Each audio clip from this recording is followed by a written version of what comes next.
Bonjour, bienvenue à ma 4e capsule concernant le combat des livres. Celle-ci est vraiment le cœur de ma présentation lors de mon travail remis pour mon micro-programme en littérature jeunesse. Utiliser le combat des livres afin d'enseigner l'appréciation des œuvres. Ici, dans le programme de formation québécoise, vous voyez que les stratégies liées à l'appréciation d'œuvres littéraires se retrouvent dans les 3 cycles du primaire.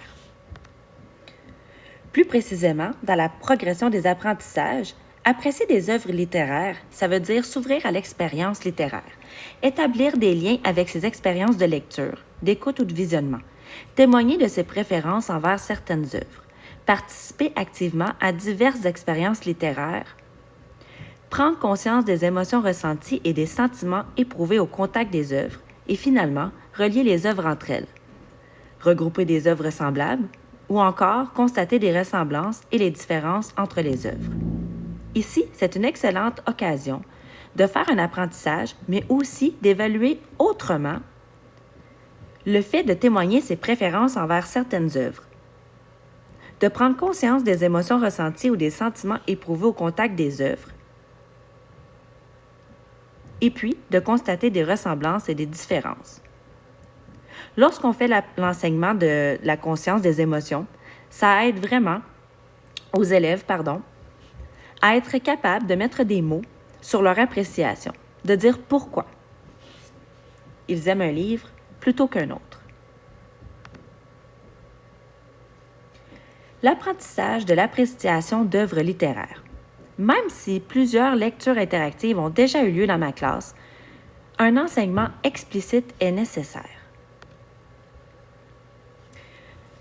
Pour ce faire, j'ai décidé de concentrer les apprentissages avec 3 questions de jugement critique que j'ai pris sur le site de Karine Munger, notre conseillère pédagogique pour le Centre de services scolaires des Hauts-Bois de l'Outaouais.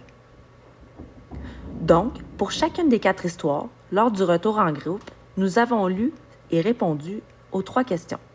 Comment as-tu trouvé cette histoire? Et explique en donnant une raison. Ensuite, cette histoire te fait-elle penser à une autre histoire? Explique. Qu'est-ce que l'auteur a fait de spécial pour te faire aimer ou pas aimer l'histoire? Lorsque j'ai choisi mes questions, elles étaient vraiment en lien avec les albums.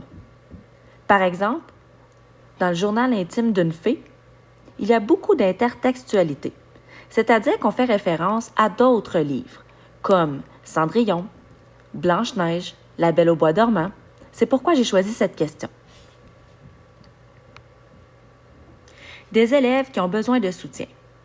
Les élèves ont besoin d'un modèle, d'un enseignement explicite et de l'aide pour formuler leurs réponses.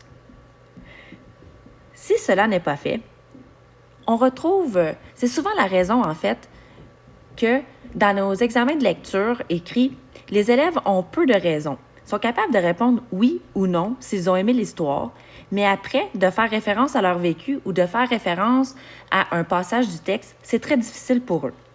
C'est pourquoi on doit les accompagner là-dedans et que moi, je vous offre le combat des livres pour enseigner cela de manière différente. Donc, pour résumer, rendu à l'appréciation, nous avons présenté et lu l'album. Nous avons fait de beaux échanges avec les élèves pendant la lecture. Nous avons répondu aux 3 questions ciblées pour l'enseignement-apprentissage. Il est maintenant temps de faire son appréciation.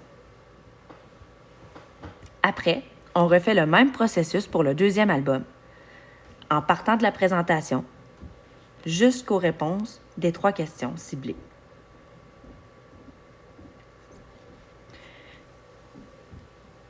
Merci d'avoir écouté cette vidéo. Si vous désirez en savoir plus sur les résultats et les sources de ce travail, je vous invite à écouter la 5e capsule. Merci.